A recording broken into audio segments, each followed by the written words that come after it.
Olá, meus caros alunos do ensino médio, olha só, aqui é o professor Almeida e nós estamos diante da eletiva 3, na qual nós vamos abordar, através das análises e experimentação científica, tá certo? Então, análise e experimentação científica, onde vamos conhecer sobre... Você está fazendo a sua pesquisa, não é? Então, você está fazendo a sua pesquisa e quando você faz o seu trabalho científico, faz o seu trabalho da pesquisa e você está escrevendo, você quer, então, expressar as conclusões que acontecem com a pesquisa científica, tá bom? Então, com relação à pesquisa científica, primeiro, vocês foram elaborar o trabalho que você realizou, Porque na pesquisa científica você tem lá para elaborar o trabalho, obtendo seus resultados, ok? Então você teve lá o tema com o problema, onde você quer saber o quê, você teve a hipótese, com uma resposta lá bem assim promissória, você tem também o objetivo, que é para quê, e a justificativa, por quê? O referencial teórico, com a sua revisão literária, a metodologia, como? E a cronograma, quando? Em relação ao tempo. Bibliografia, com o quê? Quer dizer, tudo isso faz parte da pesquisa científica. Mas na elaboração do trabalho, o que nós temos que ver? Como você vai realizar a conclusão. Então, vamos abordar sobre a estrutura da conclusão e também sobre os trabalhos futuros, Sendo assim, olha lá, a habilidade deste momento, dessa aula, ela refere-se ao quê? A reconhecer produtos e ou processos criativos por meio de fruição, vivências e reflexão crítica sobre a dinâmica dos fenômenos naturais e ou de processos tecnológicos, com ou sem o uso de dispositivos e aplicativos digitais, como eles, softwares de simulação e realidade virtual, tá bom? Isso aqui é a habilidade que corresponde a essa aula sobre a conclusão, a estrutura da conclusão de um trabalho científico. Sendo assim, olha só, o que significa, então, olha aí, a conclusão da pesquisa científica? Você já pesquisou todos aqueles tópicos que eu abordei e agora você quer concluir o seu trabalho. Nós sabemos que conclusão é uma das etapas de fechamento do texto científico, no qual deve retomar a proposta ou a pergunta inicial do trabalho e discernir quais os objetivos e hipóteses que se concretizaram ou não através dos resultados alcançados. Ou seja, desenvolvemos, apresentar quais foram as respostas que podemos tirar do trabalho. Então, só para lembrar que, olha, nós falamos aqui sobre os objetivos, sobre as hipóteses. Agora é hora de fazer o fechamento do texto desse trabalho científico. Outra também com relação à conclusão da pesquisa científica é que, além de desempenhar o papel de fecho de uma pesquisa científica, a conclusão pode e deve servir para abrir novos horizontes, ou apontar caminhos, despertar novas questões ou até dúvidas. Enfim, inserir o trabalho no fluxo de busca científica que eu transcendo, tá bom? Então, uma das etapas muito importantes é a conclusão da pesquisa, tá bom? Porque você vai fazer abordagem, você vai fazer apresentação, e isso é muito importante para que os avaliadores saberem como você desenvolveu o trabalho e como você fez o fechamento. Tá joia? Ainda assim, é muito importante você querer saber, afinal de contas, eu estou fazendo uma pesquisa. Qual a diferença entre resultado e conclusão? Parece que é a mesma coisa? Não. Na realidade, não é a mesma coisa. Por quê? Porque nos resultados apresentamos os dados obtidos, por exemplo, por meio de cálculos matemáticos. Então, aí sim, resultados, né, matematicamente comprovados. Nesse item, estamos, portanto, expondo e explicando os dados da pesquisa. Os dados da pesquisa, através de dados matemáticos, então nós temos aí o quê? Nós temos o resultado. No entanto, quando se fala de conclusão, sabemos que nas conclusões não trazemos os dados em si, mas o que eles significam e como respondem à pergunta inicial do trabalho. Neste momento, relacionamos o quê? Os dados obtidos com a proposta e a pergunta do início do trabalho. Então, a conclusão é meramente um teórico, tá bom? Agora, lembrando que você vai relacionar os dados que você obteve e a proposta que antes você tinha no início do trabalho.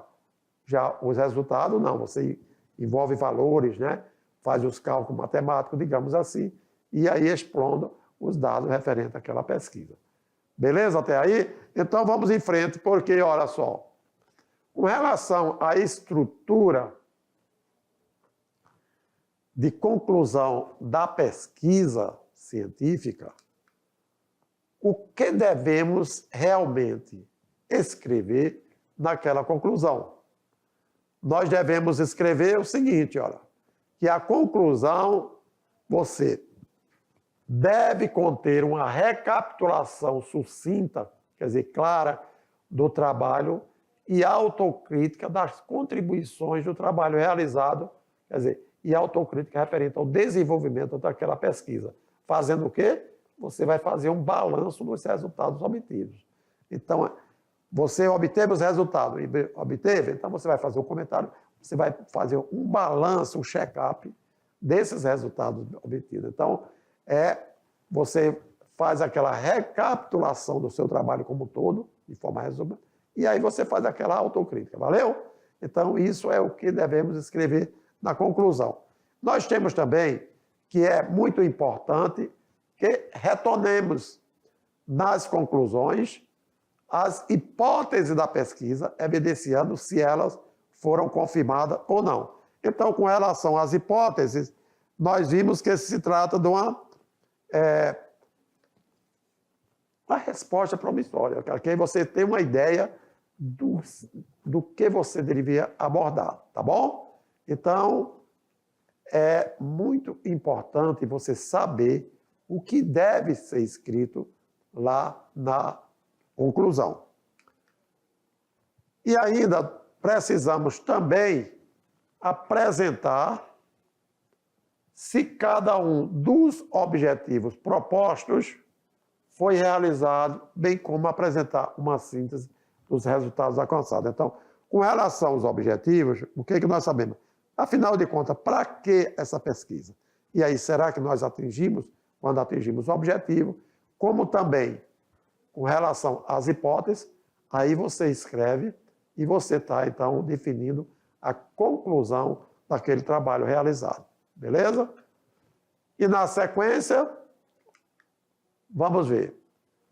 Caso não tenhamos conseguido realizar um determinado experimento, ou encontramos alguma limitação crescente, tais informações da conclusão, então, seja, caso não tenhamos conseguido realizar um determinado experimento, ou se encontramos alguma limitação.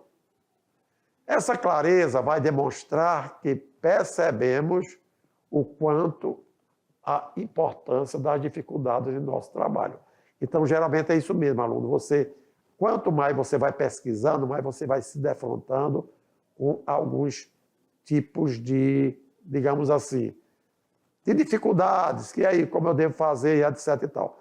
E na hora que você vai concluir um trabalho, essas dificuldades acontecem.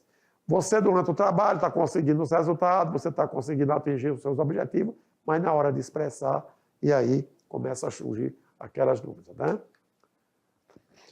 O que devemos fazer? Devemos considerar também quais mudanças no trabalho ou outros experimentos poderiam ser interessantes para os demais pesquisadores que trabalham no mesmo tema, ou seja, devemos levantar quais outros aspectos a considerar futuramente.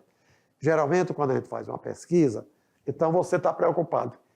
Como é que vai ser o ibope dessa pesquisa? Como é que vai ser a aceitabilidade dessa pesquisa? Então, é isso aí o que a gente fala aqui. Temos que considerar as mudanças no trabalho, que, por exemplo, quando você faz uma pesquisa, a partir da sua pesquisa, outros pesquisadores vão progredir. Então, você para uma pesquisa, ela é sempre fonte de bibliográfica para os futuros pesquisadores. Então, isso é muito importante que nós temos que considerar essas mudanças, tendo em vista os futuros pesquisadores, utilizar ela como base científica, tá joia? E na sequência, olha só, devemos relatar as percepções sobre o tema pesquisado que tivemos ao longo da elaboração do trabalho. Então, você vai pesquisando, você vai elaborando o seu trabalho, e aí você começa a ter percepções sobre aquele tema pesquisado. Será que era ele mesmo? O que eu posso melhorar? O que eu posso piorar? Então, o que pode acontecer? Isso aí, na sequência, nós devemos observar. Aprendemos o que deveríamos escrever na estrutura da pesquisa. Agora, o que não devemos fazer na conclusão? Será que você despertou para isso? O que não devemos fazer na conclusão? É o seguinte, lembre-se, tenham muito cuidado, não devemos repetir exatamente o que já foi escrito, pois textos extensos e complexos, com frases complicadas, comprometem o papel da conclusão. Também não devemos utilizar gráficos e tabelas na nossa parte. Afinal de contas, você está apenas expressando. Então, não faça isso durante a conclusão. Por quê? Elas devem constar apenas nos resultados. As afirmações que não tenham sido validadas pelo trabalho também não devem ser feitas. Ou seja, devemos apoiar todas as nossas conclusões em nossos resultados. Isso sim, é que realmente precisa que aconteça. Por fim, não devemos trazer novas referências bibliográficas ou novos dados das nossas conclusões, porque durante o trabalho já foi citado. Ok, meu caro aluno? Sendo assim, olha lá, você deve apresentar o trabalho realizado de forma geral, sem aprofundar nos detalhes, nem também apresentar os dados da pesquisa. Você está fazendo uma conclusão, ok? Durante a abordagem, tudo bem, mas agora você está apenas concluindo. Sendo assim, utilizar uma linguagem impessoal, tá bom? Cuidado com os verbos que você vai utilizar na apresentação, tá bom? Da conclusão. Ou seja, na terceira pessoa do verbo para apresentar os resultados, tá bom? Nunca na primeira e na segunda. Isso aqui são detalhes que ajudam a você a concluir o seu trabalho. Tranquilo? Também não devemos repetir o que já foi escrito, pois textos extensos e complexos, com frases complicadas, comprometem a sua conclusão. Não devemos utilizar gráficos, tabelas, tal, conforme nós já abordamos. Valeu? Que cuidados, durante uma conclusão de pesquisa, você deve, então, ter? Vamos ver alguns?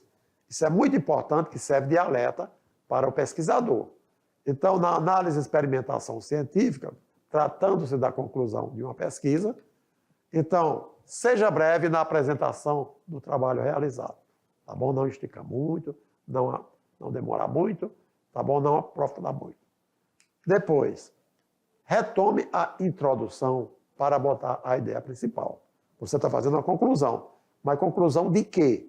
E aí você tem que voltar lá, né, para retomar a introdução para abordar aquela ideia principal.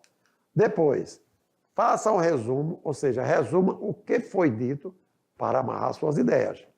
Você saber o que você está iniciando, o meio e o fim das suas ideias. Ressaltar a ideia principal, tema principal, né?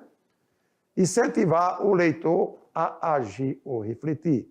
Então, alguém vai ler sua matéria, alguém vai ler sua pesquisa científica, e aí incentiva o leitor a agir ou refletir. Não incluir na conclusão textos longos, cópias que foi escrito, gráficos, tabelas, isso aí já foi abordado várias vezes. E evitar as expressões repetitivas, né?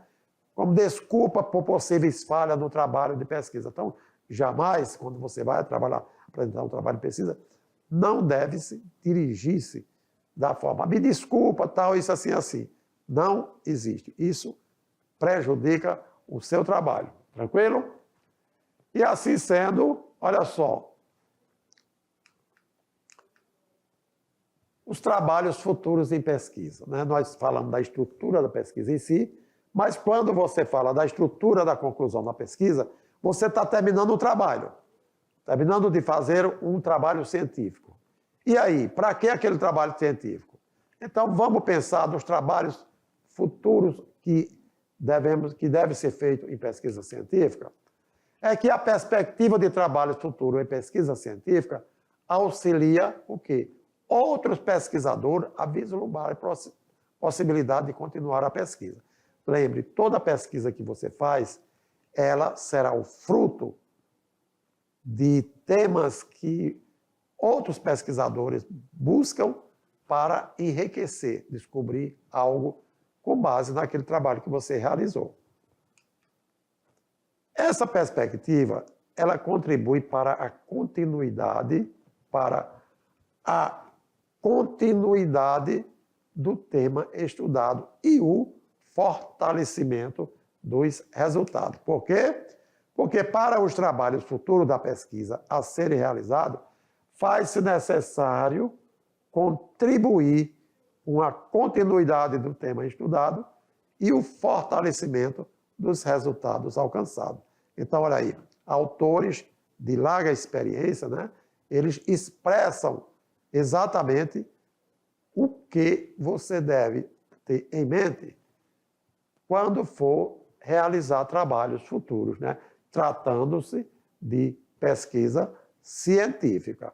Sendo assim, olha só, devemos considerar as características do trabalho e as limitações que encontramos em sua execução, que não são poucos, hein?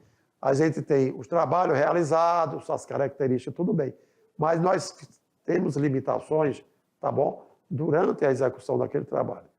Porém, a partir dessas limitações, das conclusões, às quais chegamos, lançamos novas ideias que possam dar continuidade. Bom, eu estou fazendo isso aqui, porém, se eu fizer assim, então isso aqui vai melhorar a minha pesquisa. Então, não tem medo de você agir dessa forma, porque só vai enriquecer o seu trabalho. Tá joia? Na sequência, o que temos que considerar? É que, embora o estudo atual traga informações importantes sobre as serpentes, digamos, de Viçosa lá, são necessárias pesquisas de campo que possa fornecer dados mais precisos sobre a riqueza, principalmente sobre a abundância da herpetofauna na região. Tais trabalhos também seriam fundamentais, por exemplo, para investigar os aspectos da história natural de serpentes e etc. e tal. Então, averiguando com mais detalhe a possível presença daquela espécie com registro confirmado. Isso aqui é uma ideia de como a gente deve abordar na conclusão de uma pesquisa, tá certo? Agora, as contribuições para trabalhos futuros a serem realizados em pesquisa.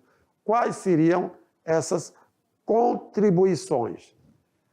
E aí nós teríamos, entre elas, o seguinte: sugerir novas pesquisas a partir de limitações percebidas ao longo do trabalho, visando ampliar e fortalecer o tema abordado. Que outra contribuição para os trabalhos futuros científicos? Então, seria que, ao realizar novas pesquisas referentes ao trabalho anteriormente realizado, proceder à autoavaliação e consultar profissional capacitado, visando assegurar a confiabilidade no desempenho da pesquisa. Então, geralmente, isso sim, quando você vai desenvolver trabalho de pesquisa, então você sempre está fazendo contato com pessoas mais experientes, com pessoas, ok? E aí você vai cada vez mais crescendo na elaboração dos trabalhos futuros de pesquisa científica. Logo, você também vai sempre, além de consultar pessoas, consultar referências bibliográficas que sejam atualizadíssimas e que abordem teorias relacionadas ao tema ou linha de pesquisa que se deseja. Isso aí, gente, nunca devemos trabalhar com referências bibliográficas de longa distância, do passado, né? Porque como as coisas estão acontecendo no cotidiano, com muita velocidade de conhecimento, então é bom sempre você ter referências bibliográficas atualizadas. Ok aí, meu caro aluno? Sendo assim, agora a gente, olha só, convida para pôr a mão na massa. E aí, pôr a mão na massa, o que significa? Significa que aquela atividade muito bacana que você deve passar para os seus alunos. O que significa? É o seguinte, é que para a atividade, os alunos deverão montar o exercício proposto numa cartolina ou papelão, ou até em forma de cartaz, mas escrevendo de forma resumida. E aí, diante do que vocês aprenderam nessa exposição de conteúdo sobre a estrutura de conclusão científica, de trabalho científico e também de pesquisas futuras, de trabalho de futuras pesquisas, então, diante do que foi abordado, o que nós queremos saber? O aluno deve expressar. Afinal de contas, 1. Qual o significado de conclusão de pesquisa? 2. Qual a diferença entre resultado e conclusão? Será que deu para ficar claro? 3. O que devemos escrever numa conclusão de pesquisa? 4. Os cuidados que devemos ter quando fazemos uma conclusão de pesquisa. E 5. As contribuições do trabalho futuro para a pesquisa científica. Então, esses 5 tópicos aqui, o aluno, diante do que foi abordado, ele será capaz de resolver e assim terá um final feliz. Ok, meu caro aluno? Então, pensando bem, fizemos aqui um abordado sobre a estrutura de uma conclusão científica, pesquisa científica e também sobre futuros trabalhos na área de pesquisa científica, ok? E aí voltaremos a seguir com mais, ok, informações nessa análise e experimentação científica. Tratamos aqui da eletiva 3, ok? Um grande abraço.